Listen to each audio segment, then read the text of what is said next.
Hey everybody, Winstreak here. Today we are going to be looking at some loot tables, just a quick introduction. Let's start out with a quick thank you to Papoya, Calcium Trice, and of course Pixel Frog. I use some of their graphics in here, and I'll have links to their asset pages in the description below, so if you like any of these, feel free to check them out. But we are looking at different types of enemies here. So I have 3 different types of slimes. I go into them the most just because I built their loot table the most so far, but just to show that it works with other types of monsters. I also have a wolf and an ogre here.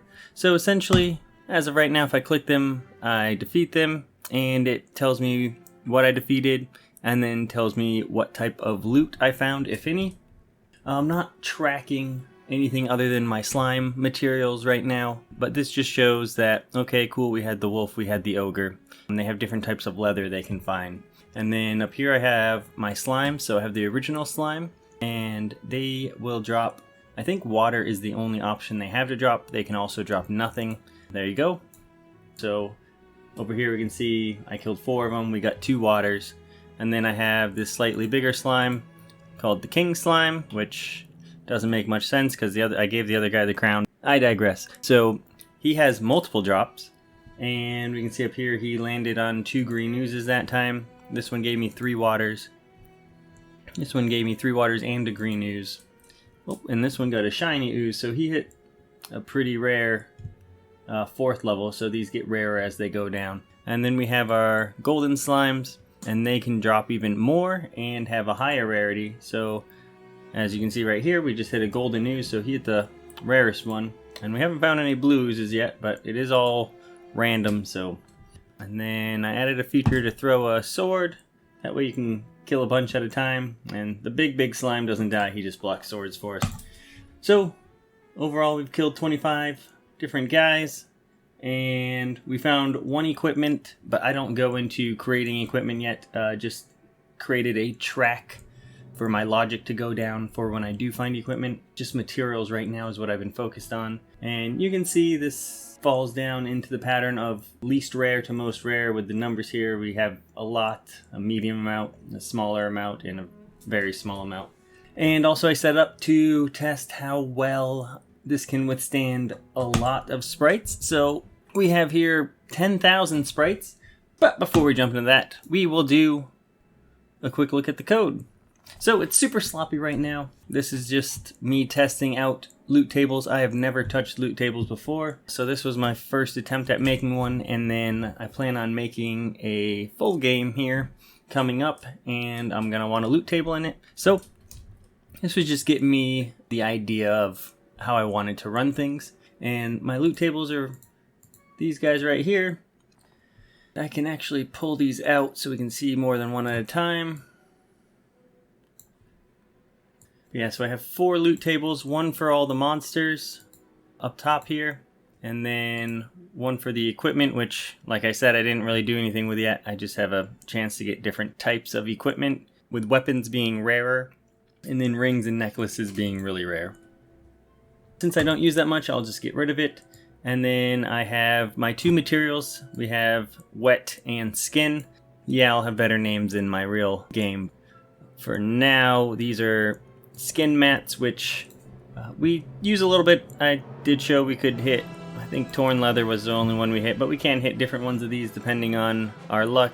But we're mostly looking at the wet materials, which we have water, green ooze, blue ooze, shiny ooze, golden ooze, just like we saw on the side there. And then we have 2 different bars down here. So one's going to be rarity and one's going to be weight. So rarity is just a threshold that we have to pass in order to be able to find this. Weight is, once we're able to find it, how likely we are to find it. So essentially, if we go into a rarity of, let's say 26, it'll encompass everything up to shiny ooze. And that means we are going to be rolling, we'll have 2 out of 25 total to find this. This one will be an 8% chance to find, and this one a 12% chance to find, and then obviously they keep going up, so we have 20 and 60% chance here. But if we didn't go all the way to this shiny bracket, say we only had a 12 rarity, we'd only hit these two. So we're rolling only out of 20. So we're rolling 5 out of 20 or 15 out of 20. So this would be a 25% chance to find. And this one would be a 75% chance to find. So that's the idea. We essentially track whatever monster we kill. It finds this spot over here. Doot, doot, doot, doot. So when we're killing the golden slime, we have a spot to say how many times to roll. And then we have our drop chance, which is whether or not we find an item at all. If we succeed this roll, then we will send into the loot value this loot, and my highest loot is 55, so golden slimes obviously can hit all of these. If we look at king slime, the highest is 30, so at most they can only get into row 4. Normal slime is 15, so I was wrong, they can get both water and green ooze.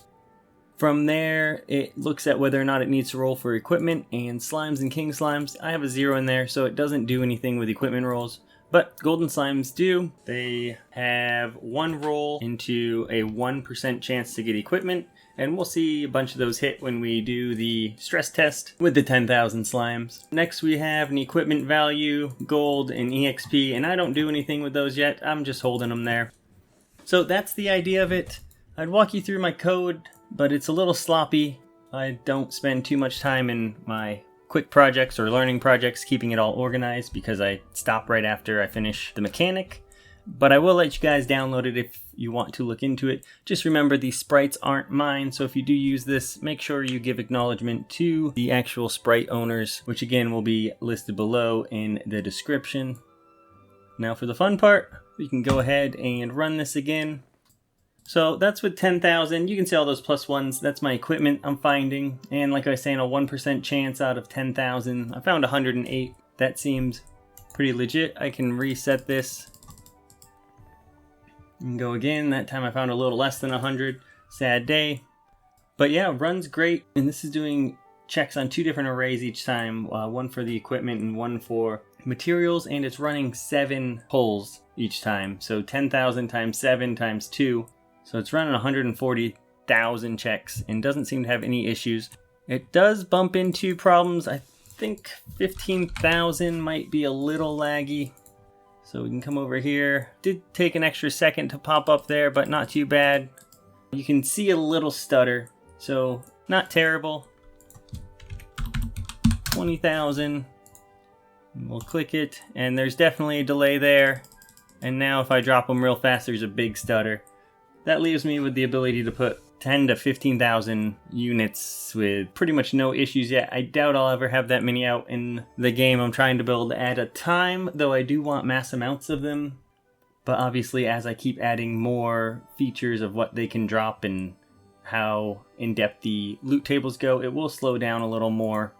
So I want to just try to keep that like 5,000 level running clean throughout the whole thing. That way I can have a large amount with no issues. But that wraps this up. Hopefully you learned something. Let me know in the comments if you have any questions or requests. Otherwise, peace out.